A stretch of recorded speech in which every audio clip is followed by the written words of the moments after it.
این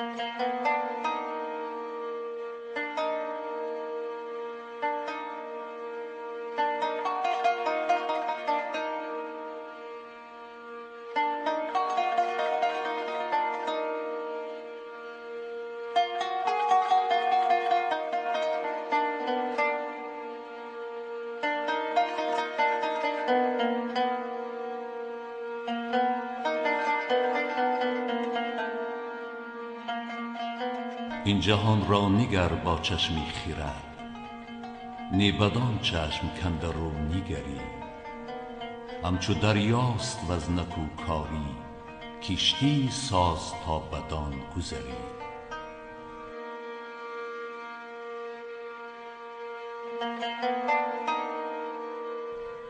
زاده دیار پنجگینگ باستانی، آدم الشعراء ابو عبدالله رودکی 1000 سال مقدم با آثار گرانبهای خود عالم را تسخیر کرده، زبان دری را زبان شعر و شاعری گرداند. اثرهای او را از مشرق تا مغرب قرائت نموده، نفران زیادی به او پیروی می کردند. بعد گذشته 1000 سال از همین دیار فرزندی دیگری به دنیا آمد که او را لایق نام نهادند، تا که وارثی حقیقی استاد رودکی و نظم عالمگیری او شود.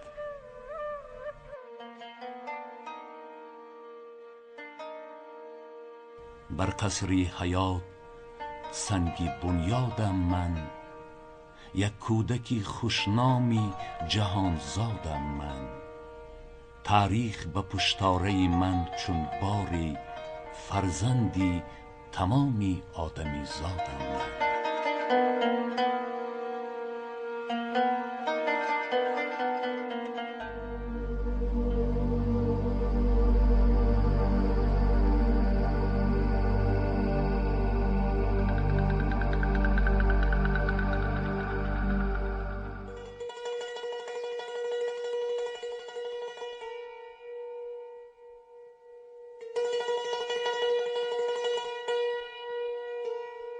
در میان کوههای سر به فلک کشیده وادی زرافشان، دیهه‌ای است زیبا منظر با نام مزار شریف.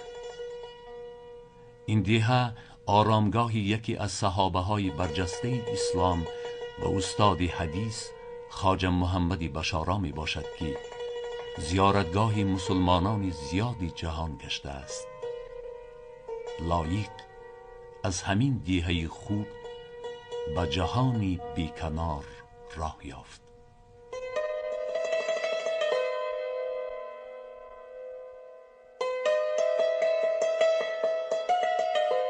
در میان کوه ساران سخت جانم زاده‌اند، در ره کوهسار بهر امتحانم زاده‌اند.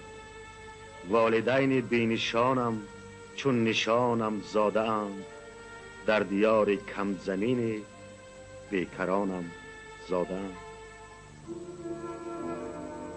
با دعای موسفیدان خدا ترس و بهار، بی سواد اما سواد آموز 100 آموزگار، با شفاعت‌های کمترهای نیمجان جان نثار، بهر حاضر بهر فردای زمانم زاده‌اند. من از انسان بی سوادان سوختن آموختم، از صفای سوره قرآن سخن آموختم، از کتاب زیر بالینم وطن آموختم، در دیاری بیت و شعر و داستانم زادم.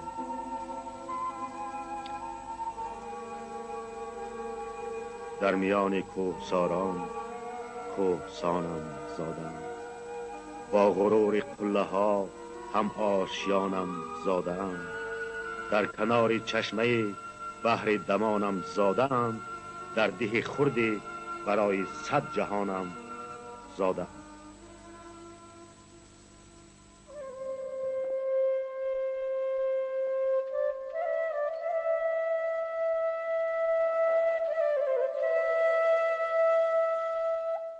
لایق از کودکی خیلی حساس بود، همه چیز را احساس می کرد. دیدنی آب و سنگ و هوای و الوانج برگ درختان، نغمه پرندگان و طبیعت افسونگری دیار به او شادی و سرور می بخشید. دیدنی ستاره ها در سمای بیکران او را به دوری های دور هدایت نموده، از دلی پرمهرش وصف یار و دیاری عزیزش طغیان میزد.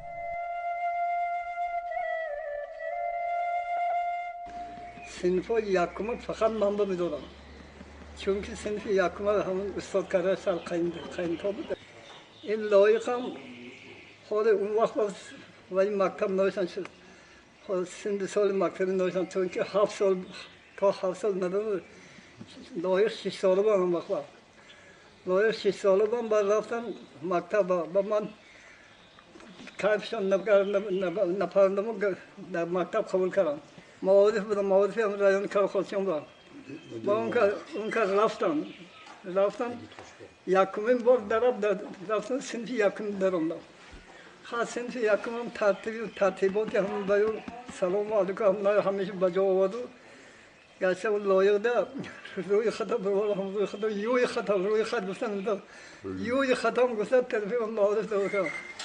معارف گرفت و نیا کرد اینه کنیز بود که خودم گفت لایق صحبت گذاند با گرچه بود که من گفت همون صنف یکم با درامدم گفت دماغم چاق شد گفت.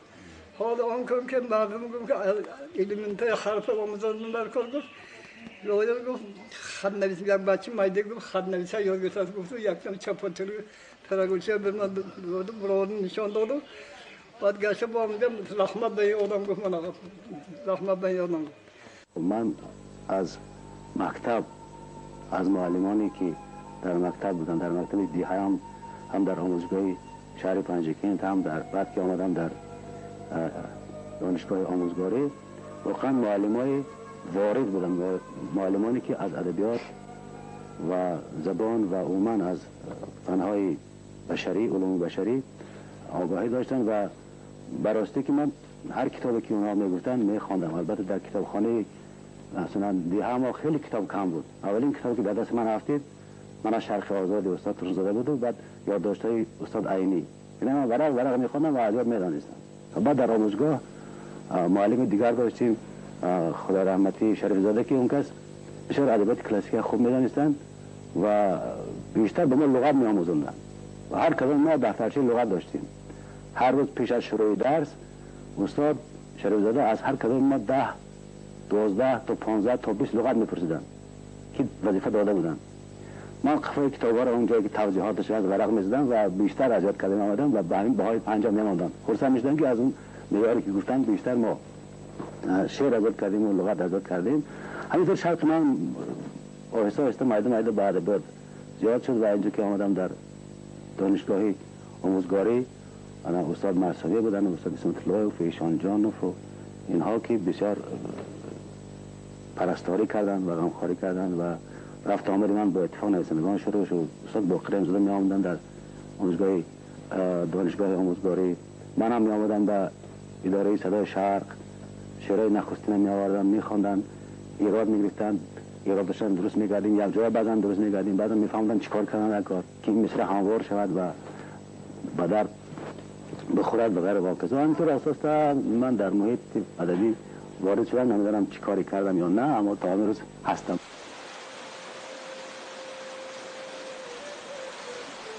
از دلی پر از مهر و محبت چون آب چشمه مصفا مصرها ایجاد می شدند. مصرهایی که به دل هزاران دوستدارانی نظم راه یافته گردی زبانها می گردیدند. لایق به میدان ادبیات قدم نهاده تکیه به میراث گذشتگان کرده به نظم معاصر تاجیک پیراهنی نو پوشاند. نسلی سالهای 60 70 هر شیری نوی او را نگران گشته از یاد می کردند. در محفل و نشست ها معرکه و مراسم ها می خواندند.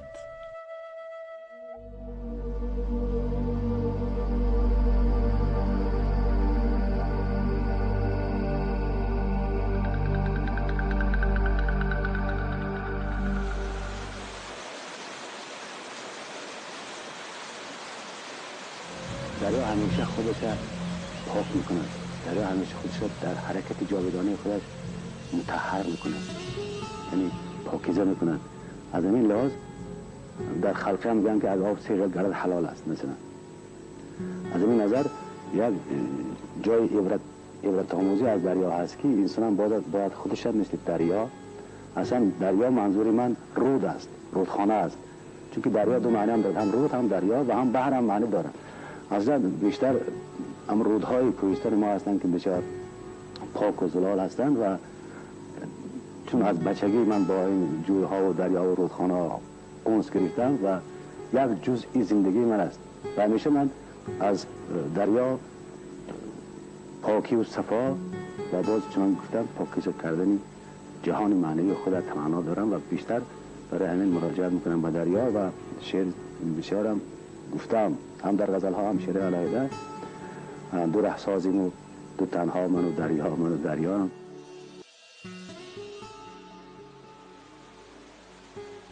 دو ره سازیم و ره پیما، من و دریا، من و دریا. دو همراهیم و دو تنها، من و دریا، من و دریا. به یاد یار می نالیم، یار آرزوهامان، دو مجنونیم در صحرا، من و دریا، من و دریا. به چندین رنج و تاب و تب، سرود زندگی بر لب، دوانیم از پس دنیا، من و دریا، من و دریا.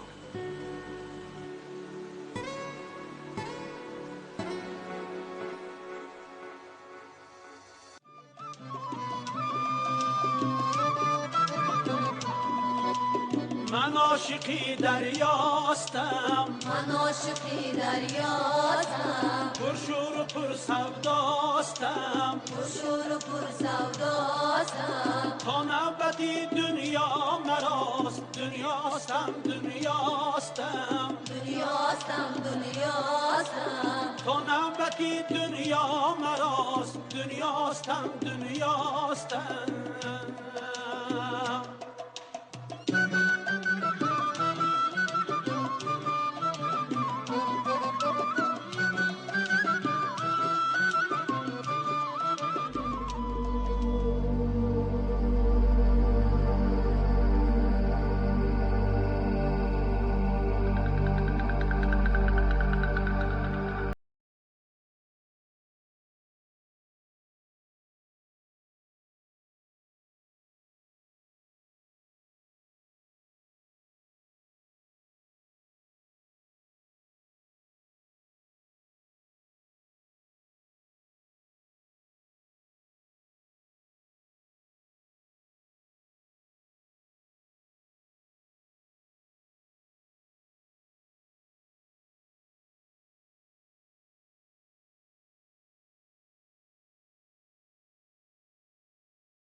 اینقدر آرزو، اینقدر سخن و اینقدر شعر را از کجا پیدا میکرد؟ سرچشمه همه این چیزها از کجاست؟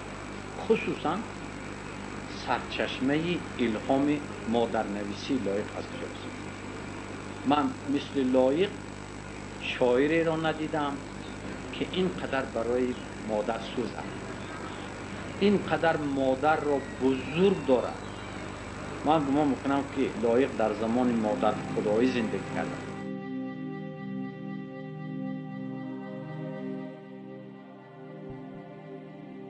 توی فرزندان خود نادیده رفتی مادرم، دانه برچاش را ناچیده رفتی مادرم.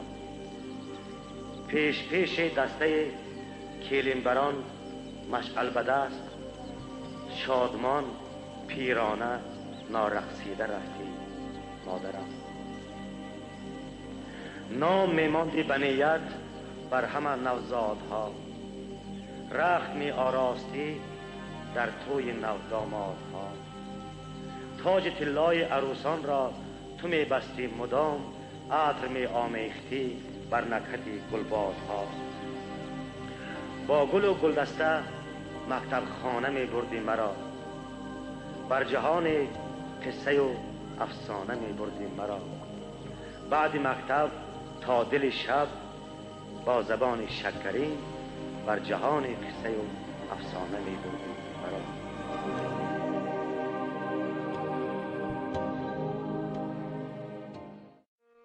سیمای زن در ایجادیات او با هم از زیبایی، شهامت و ارزش‌های انسانی به تصویر می آید و در آینه وقت و زمان جلوگر می گردد و کسی تا او این سیما را چنین برجسته و خجسته به تصویر نیاورده است.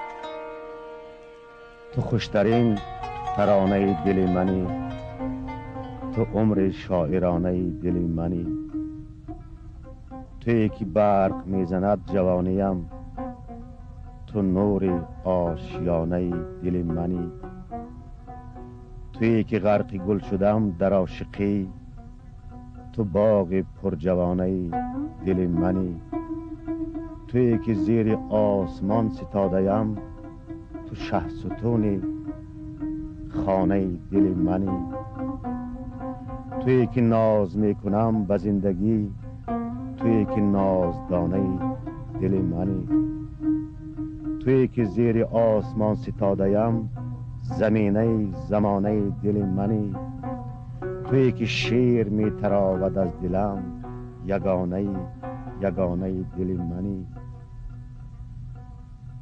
امید جاودانیم اگرچه نیست، امید جاودانه دل منی، فسانه های عشق من تمام شد، تو آخرین فسانه دل منی.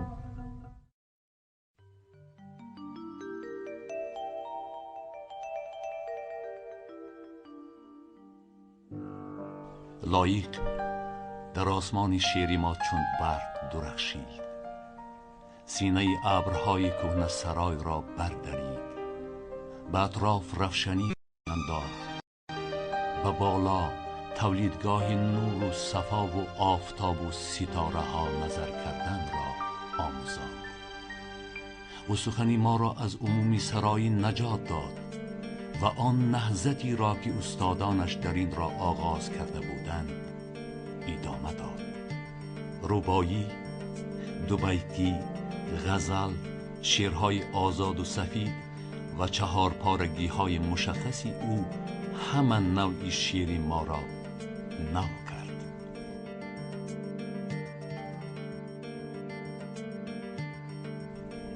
شعر لایق درد ملت را از شکستی دست و پا تا شکستی دل، از آزار جسمانی تا پرعلمترین پالیش روحانی فرا گرفته است. با همه برد و باخت، درد و داغ، سود و زیانی خلق عزیزی کشوری باستانیش تپید و آفرید و سوخت و ساخت. این شاعر شوریده دل از تاریخی پرگریه و فاجعه بار خلق گرانجان خویش، از روزگار و آثار فرزندان شهرتمند آن آگهی کامل داشت. فخر از وطنی سراسر سنگزار و کوهسار از خاک و خاور و گیاهش میکرد.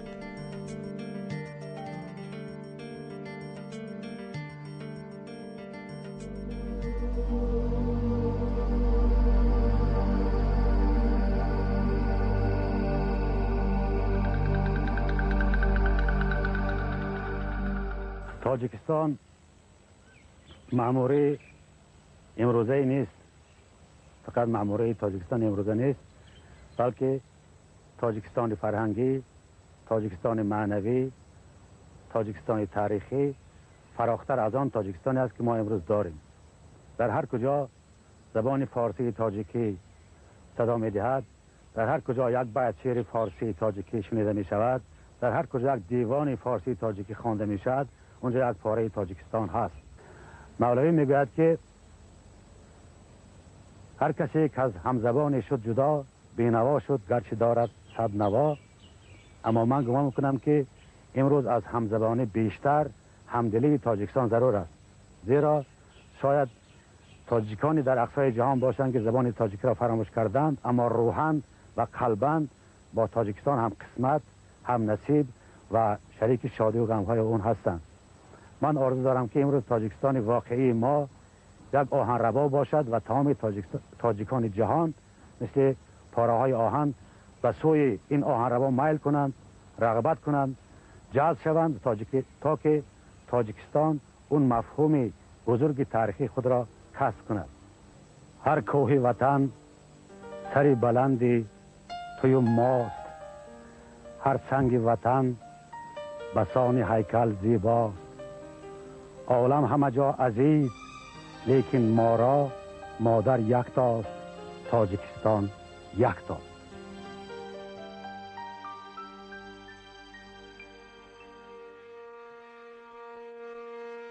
تمامی حیات و ایجادیات شاعری محبوب نمونه برجسته وطنداری و وطن دوستی است. او در فاجعه بارترین روزها و سالها در آغوش وطن بود. این وطن را دوست دارم با همه موجودهاش، با صدای جنبشی گهواره و تابوتهاش. این وطن را دوست دارم تا بر رویش زنده‌ام، بس که هستم چند روز از زمره مسعودهاش.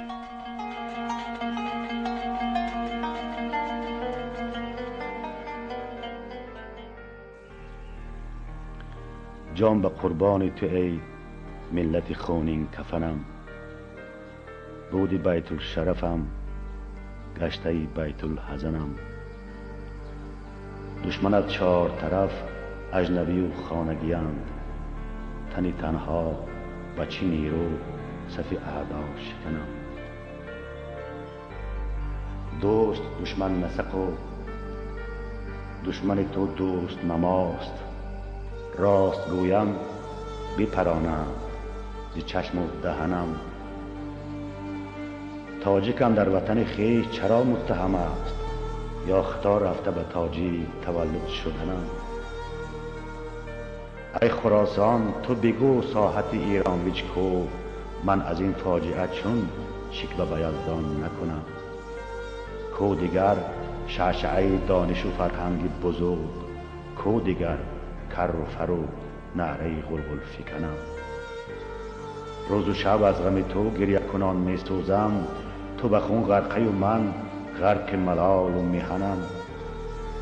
گریه من نه از آن است که درگاهم سوخت، هم نزان است که شد سوخت باغ و چمنم. گریه من نه از آن است که بیچاره شدم، هم نزان است که فرسوده بود پیرهنم. گریم از آن که تو را حکم به کشتن کردند، ای تو هم پایه و هم مایه انسان بودنم. گریم از آن که زبون مایه این قسمت تلخ، من سخن گویم اگر نیست کسی هم سخنم.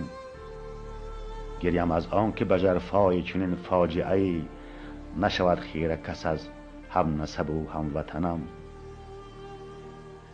گریم از آن که دو سه بی طرف بی شرفی به سرم سنگ ببارند که من دم نزنم. گریم از آن که تو تنهایی و من تنهاتر، وطنم آ وطنم آ وطنم آ وطنم.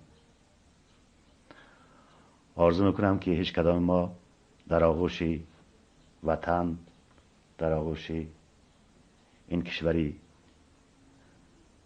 قدیم و امروز با استقلالیت جوانش تنها نباشیم، همه در کنار هم باشیم، همه یکدیگر را احتیاط کنیم، یکدیگر را عزیز داریم، بزرگ داریم.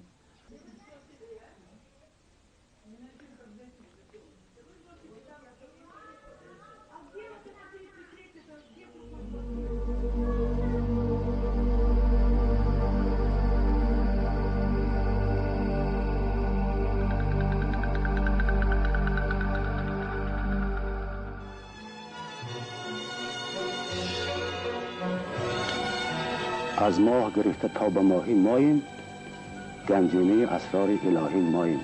یعنی در روی زمین و در زیر آسمان انسان یک آفریده بهترین تاج آفرینش، جوهر آفرینش چنان که خیال میگوید انسان است.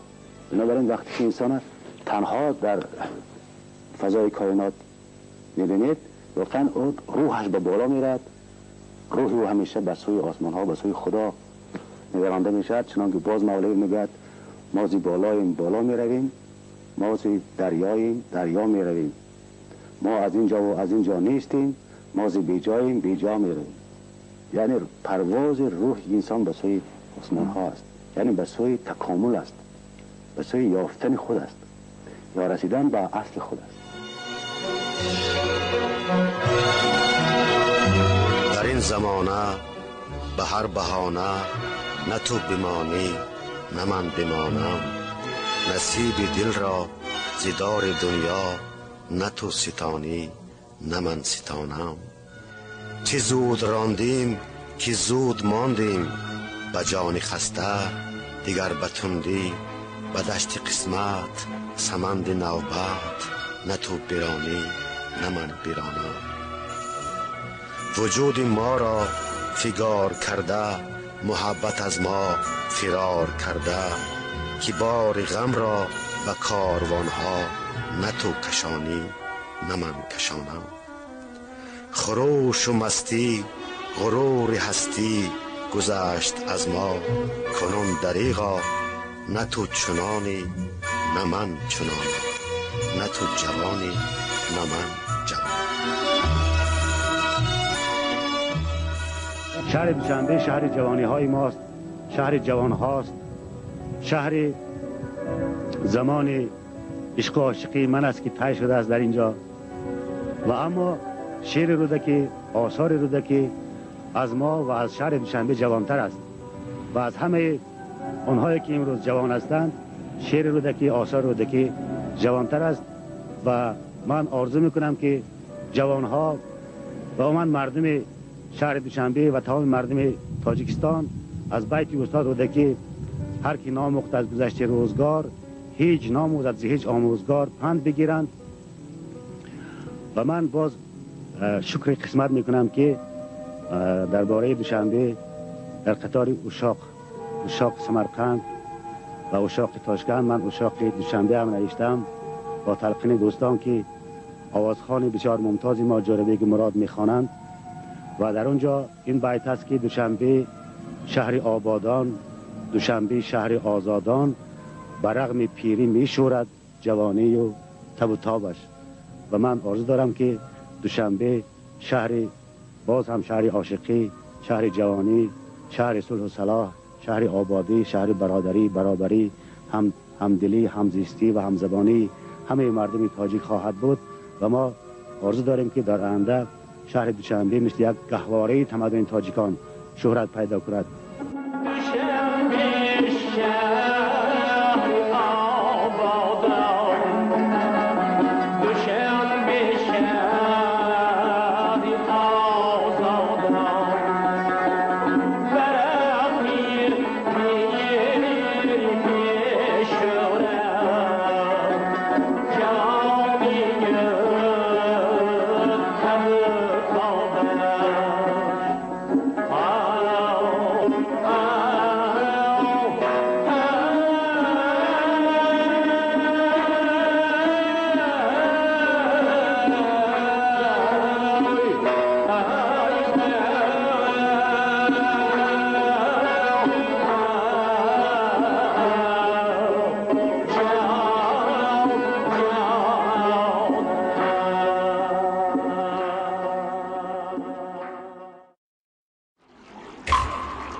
رحم پروردگار ما آمد، نور حق بر دیار ما آمد.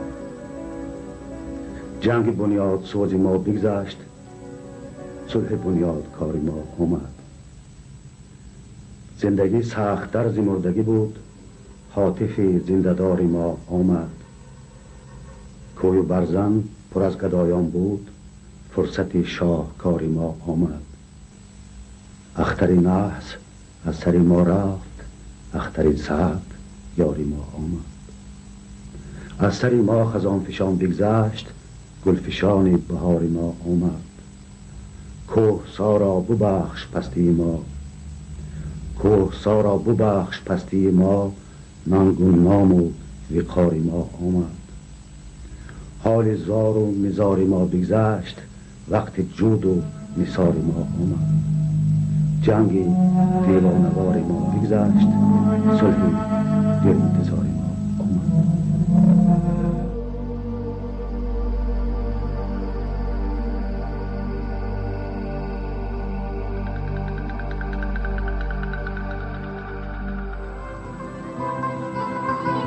الله شعری عجم فردا مرا تو زنده خواهی داشت.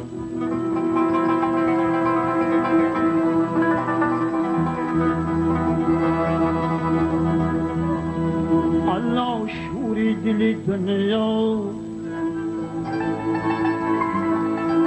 مرا تو زنده خواهی داشت.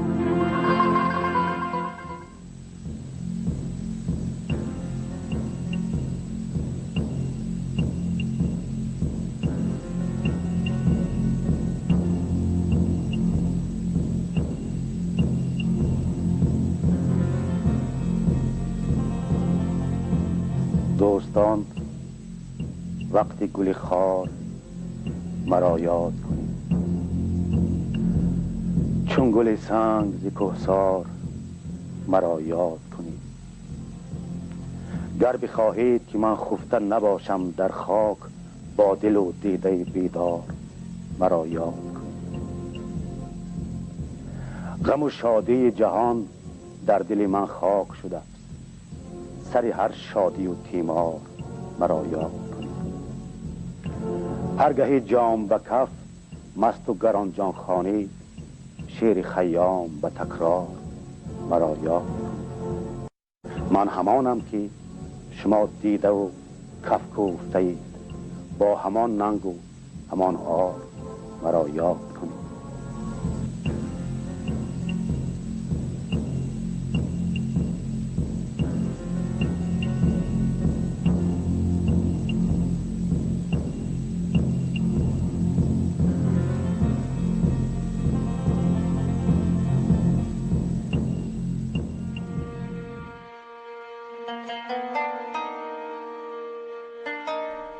انجام بخش با کلام مردان معنی گفتنی، باقی به ذکر خیر بود نام آدمی. نام نکوست حاصلی ایام آدمی. و امروز باعث افتخار هر تاجیک و تاجیکستانی است که شعر او گنج‌های پیوستش در زندگی ما بقای عمر، بقای شرف و قدر و اعترافش را ابداً زنده یاد نمودند.